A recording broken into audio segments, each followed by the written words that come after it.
त्यांनी दुसऱ्या माणसांना येण्या जाण्या दिशेने खड्डेमध्ये जाऊन पाणी साचून दुसरी अंगावर उडणं करणं ते आता तसं त्रास राहिला नाही. बरं वाटतं आता. मुळात हा एक सगळ्यात महत्वाचा भाग आहे की ह्या सगळ्यांच्या चेहऱ्यावरती एक प्रकारचा आनंद दिसतोय, कारण बऱ्याच प्रकारे प्रयत्न झाले होते, जो त्रास होत होता तो त्रास कमी व्हावे यासाठी. प्रकाश पुजारी यांनी सगळ्या पद्धतीनं लेटर्स लिहून झाली होती, मात्र तरीही परिणाम होत नव्हता. हे एवढं सगळं करून एक प्रकारे दबाव होता तुमच्यावर. कसं आहे, हा प्लॅन बंद झाल्याबद्दल काही लोकांची दुकानं चालायची. गेल्या 10 वर्षापासून हा प्लॅन चालू असेल, म्हणजे अनाधिकृत प्लॅन चालतो.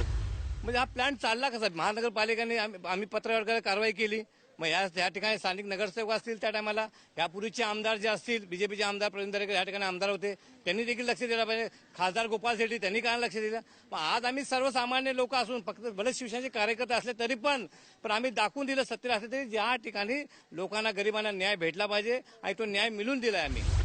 जे बीएमसीवाले पण आले, फॉलोअप केले, दादांनी जे पेपर दिलेले फॉलोअप केल्याच्या नंतर जेवढं सगळं काय झालं, बीएमसी आली तिकडे त्याला नोटीस दिली.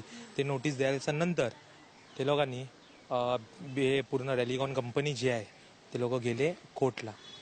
तर कोर्टमध्ये न्यायालयामध्ये जाऊन ते लोकांनी म्हणजे न्यायालयाचा दरवाजा हे केला. तर त्याच्यानंतर तिकडून त्या लोकांनी 3 दिवस जे प्रोसिजर होती त्यांची आणि बीएमसीची फाईट झाली. आणि तरी पण तिकडून जे निकाल आला जजकडून, ते नोटीस आली जेव्हा तोडायची, तर हे सगळे बीएमसीचा प्रयत्न आणि दादाची ते आले इकडे आणि जे स्टेसाठी ते लोक चालू होते ते पूर्ण तोडून लोकांनी पूर्ण आपल्या कायद्याशी करून बीएमसीची जे आतमध्ये जे कायदा आहे ते पूर्ण करून ते फॉलोअप करून ते पूर्ण तोडून टाकतो. न्यायालयाने तुमच्या बाजूने निकाल, न्यायालयाने आमच्या बाजूने म्हणजे पूर्ण निकाल दिला. आणि जे निकाल दिला असं मला वाटतंय बहुतेक जे निकाल दादानी जेवढं प्रयत्न केला, मेहनत केला आमच्यासाठी आणि आम्हाला जेवढं रिलीफ केला आता, ते म्हणजे आम्ही सांगतो एवढं आम्हाला हे केलं ना, आता तुम्हाला आम्ही जाहीर पण करू शकत नाही.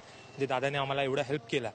आणि तुम्ही आता बघणार मागच्या टायमाला तुम्ही आलेले तेव्हा तुम्ही झाड बिड वगैरे सगळे बघा आणि आता बघा ते प्लांट बंद झाला. त्याच्यानंतर तुम्ही हे बघून घ्या आणि त्याच्यानंतर दादानी काय रिझल्ट दिला तुम्हाला तर माहिती पडला.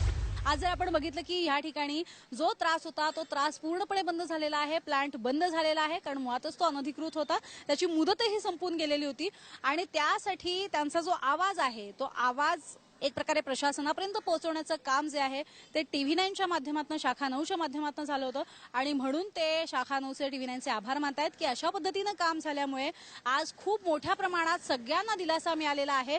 केतकीपाड्यामध्ये जिथे आज छोटे छोटे धुलीकण जे आहेत ते धुलीकण प्रत्येकाला रोग निर्माण करणारे होते, ते जे आहेत धुलीकण आता ते अर्थातच तयार होणार नाहीत, निर्माण होणार नाहीत. आणि त्यामुळेच त्या भागातले जेवढे प्लांट होते ते सगळे आता हळूहळू बंद होत आहेत. आणि हेच एक प्रकारचं TV9चं यश आहे की सर्वसामान्य जनतेचा जो आवाज आहे तो आवाज पोहोचवण्याचं आणि त्या आवाजाला यश देण्याचं काम सुद्धा जे आहे ते TV9च्या माध्यमातून होऊ शकतं.